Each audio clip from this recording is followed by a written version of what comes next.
విశాఖ సాగర్ తీరం చాలా డేంజరస్గా మారింది.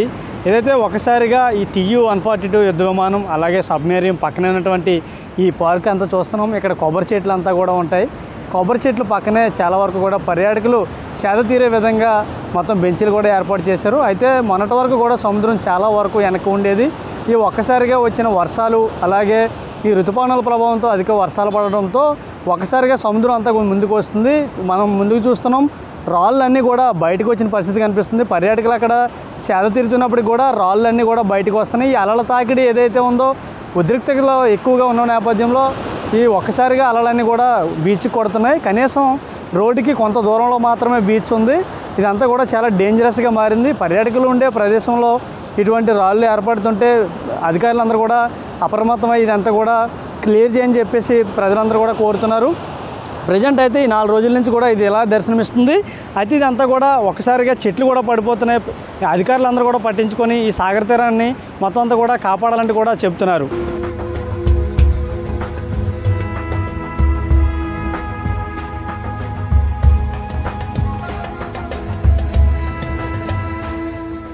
కొంతమంది స్థానికులు ఉన్నారు. ఈ బీచ్ కోతకు గురవడానికి సంబంధించి మాట్లాడే ప్రయత్నం చేద్దాం. చెప్పండి, మొన్నటి వరకు బీచ్ ఎట్లా ఉండేది, కోతకు గురవుతుంది కదా ఎట్లా?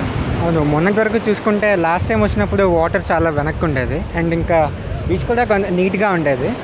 But maybe because of that toofan I can see the signs అనుకుంటా. ఈ చాలా ముందుకు అయితే వాటర్ వచ్చింది. ఇంతవరకు నేను ఎప్పుడు చూడలే.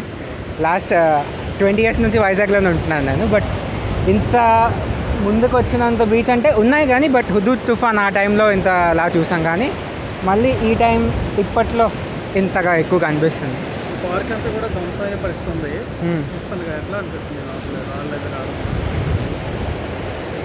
చెప్పాను కదన్న, ఇప్పటివరకు అయితే నేను చాలాసార్లు వచ్చాను ఇక్కడికి.